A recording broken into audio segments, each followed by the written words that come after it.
Assalamualaikum warahmatullahi wabarakatuh. Di sini, kali ini saya akan menjelaskan tentang mendiagnosa sistem starting pada kendaraan bermotor.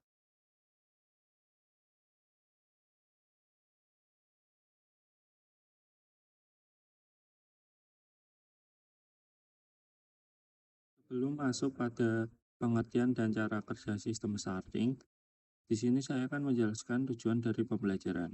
Tujuan pembelajaran, satu, mampu menyebutkan komponen-komponen sistem starting.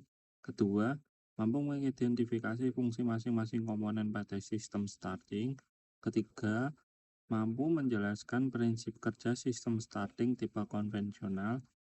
Keempat, mampu menguraikan alur arus listrik pada sistem starting saat kunci kontak pada posisi start. Kelima, mampu menggunakan alat ukur seperti multimeter dan tes rem untuk memeriksa tegangan baterai dan rangkaian starter. Keenam, mampu melakukan prosedur pemeriksaan sistem starting sesuai langkah kerja yang benar.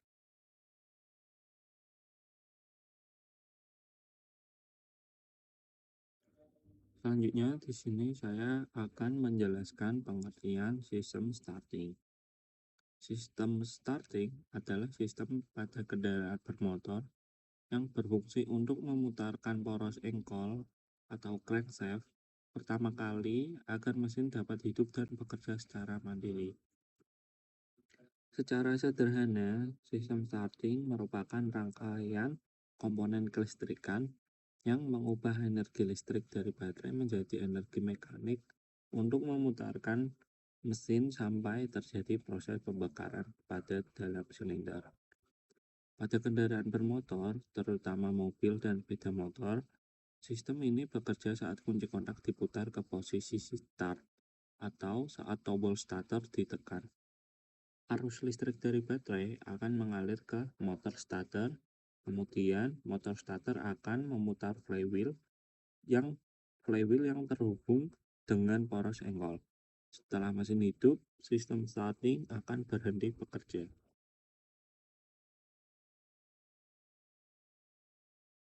Fungsi sistem starter. Pada sistem starting kendaraan, mobil atau motor, starter berfungsi untuk satu, memutarkan poros engkol atau crankshaft pertama kali, yaitu starter akan mengubah energi listrik dari aki menjadi energi mekanik atau putaran untuk memutarkan mesin saat awal dinyalakan. Kedua, menggerakkan flywheel melalui pinion gear.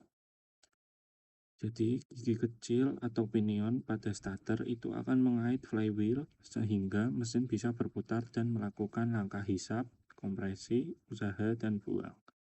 Ketiga, membantu proses pembakaran awal. Dengan putaran awal dari starter, campuran udara dan bahan bakar dapat dikompresi sehingga busi pada motor atau mobil bisa memercikan api dan mesin hidup. Keempat, memastikan mesin hidup secara mandiri. Setelah mesin menyala dan putarannya cukup, starter akan otomatis terlepas atau melalui sistem solenoid dan overrunning clutch akan memutus hubungan pinion dan flywheel.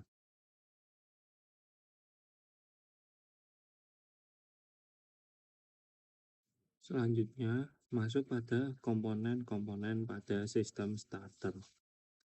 Pada komponen sistem starter sendiri itu memiliki berbanyak komponen. Mungkin salah satunya ada drive spring, magnetic switch, field coil, brush spring, yoke, armatur, overrunning clutch, dan pinion. Kita akan masuk pada komponen drive spring.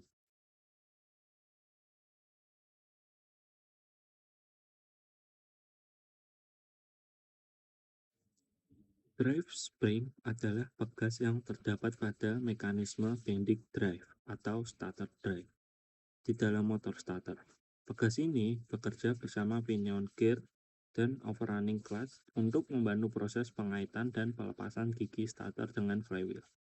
Fungsi drive spring yang lainnya untuk membantu mendorong pinion gear ke flywheel, meredam hentakan atau sebagai as stopper, Ketiga, mengembalikan posisi pinion setelah mesin hidup. Keempat, melindungi komponen pada starter.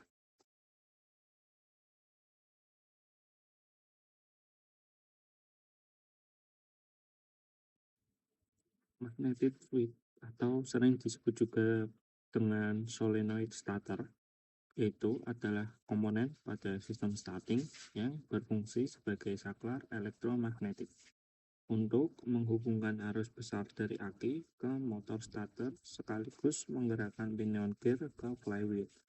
Jadi, solenoid akan mendorong tuas dari overrunning clutch maju ke depan sehingga gigi pinion akan mengait ke flywheel.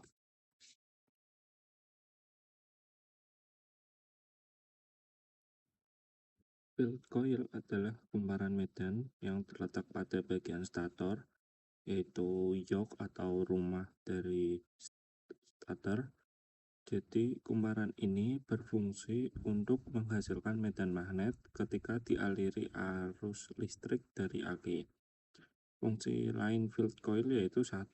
Membentuk medan magnet, 2. Berinteraksi dengan armatur, 3. Menghasilkan tenaga putaran awal mesin.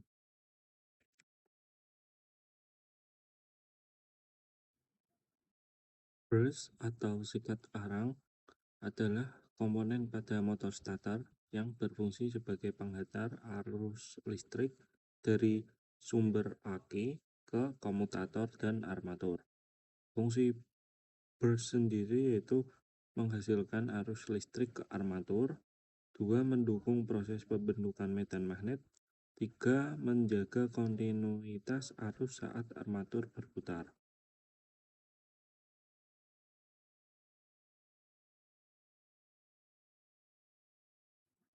Brush spring, yaitu pegas sikat, adalah pegas kecil yang terdapat pada dudukan burst di dalam motor starter.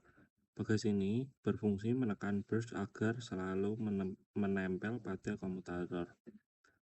Fungsi burst spring sendiri yaitu 1. Menekan burst ke komutator, 2. Menstabilkan aliran arus listrik, 3. Mengompensasi kerusakan burst. Yoke adalah rumah atau rangka luar motor starter yang berbentuk silinder dan terbuat dari baja.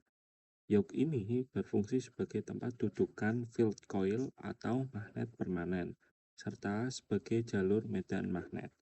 Fungsi yoke yang lainnya yaitu 1. Sebagai rangka atau rumah starter, 2. Tempat pemasangan field coil, 3. Sebagai jalur flux magnet, keempat menjaga kekuatan dan kestabilan struktur.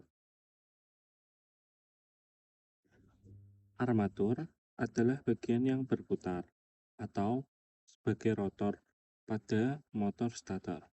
Komponen ini terdiri dari poros, inti besi berlapis, lilitan kawat, dan komutator. Armatur berfungsi untuk mengubah energi listrik menjadi energi mekanik atau putaran. Fungsi armatur yang lainnya yaitu 1.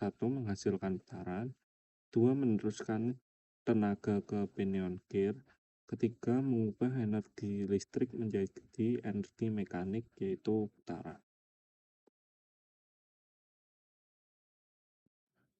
Overrunning clutch atau kopling satu arah adalah komponen pada mekanisme starter drive yang berfungsi meneruskan putaran dari armatur ke pinion gear saat starting.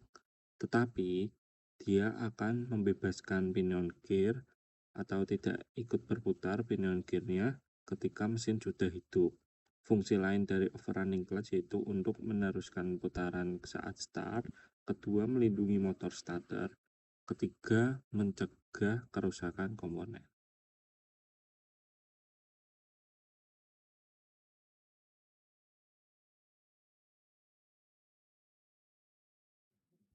Pinion gear adalah roda gigi kecil pada motor starter yang berfungsi untuk menghubungkan putaran starter ke ring gear atau flywheel mesin. Komponen kecil ini sangat berperan penting untuk menghidupkan mesin kendaraan.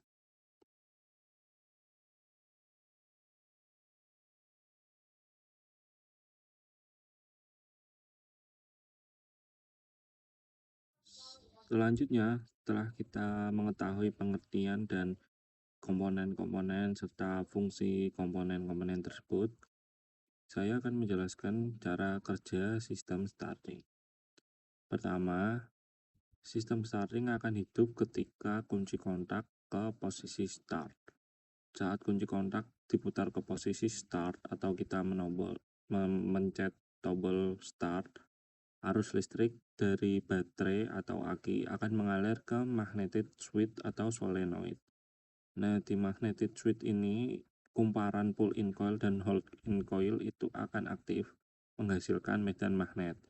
Dan plunger itu akan tertarik ke dalam, menarik garpu dari kontak plate itu akan menutup sehingga arus besar dari aki akan mengalir ke motor starter. Pada saat yang sama, tuas akan mendorong pinion gear ke maju ke arah flywheel. Dan selanjutnya itu motor starter akan berputar, arus besar akan masuk ke field coil dan armatur. Ini akan terjadi interaksi medan magnet yang sangat kuat, sehingga armatur akan berputar dan menghasilkan torsi. Habis itu pinion akan mengait ke flywheel. Pinion gear ini yang sudah maju akan mengait ke flywheel. Dia akan meneruskan putaran dari armatur. Jadi setelah berputar pinion, course engkol akan ikut berputar dan starter akan menuju kembali ke dalam. Jadi starter akan bebas gara-gara ada overrunning clutch.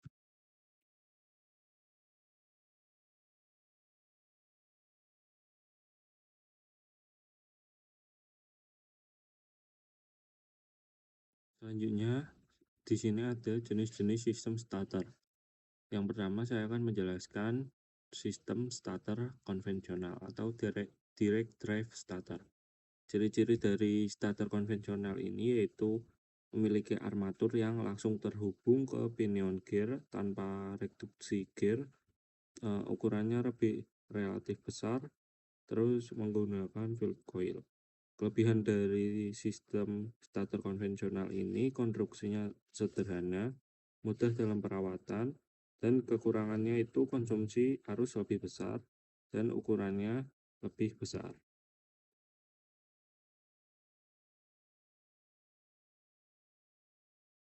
Kedua, ada starter reduction atau gear reduction starter. Ciri-ciri dari starter reduksi ini yaitu menggunakan roda gigi reduksi, biasanya planetary gear. Ukurannya lebih kecil tapi tenaganya besar dan lebih efisien. Kelebihan dari jenis ini yaitu torsinya besar dengan arus yang lebih kecil dan lebih ringan dan kompleks. Untuk kekurangannya sendiri yaitu konstruksinya lebih kompleks.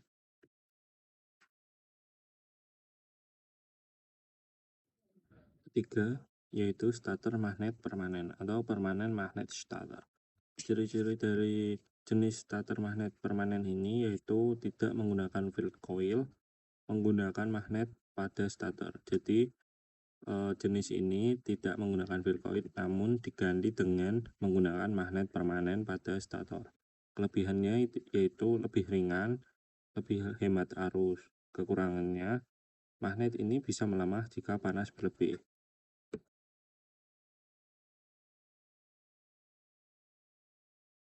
Selanjutnya, di sini saya akan menjelaskan diagnosa dari sistem starter. Sistem starter ini merupakan salah satu bagian penting pada kendaraan untuk memutarkan poros engkol mesin saat proses awal menghidupkan mesin.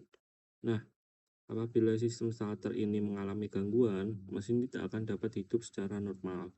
Oleh karena itu, diperlukan proses diagnosa yang tepat untuk mengetahui kerusakan pada sistem starter. Diagnosa ini dilakukan secara sistematis melalui pemeriksaan komponen dan rangkaian kelistrikan agar dapat ditentukan langkah perbaikan yang sesuai.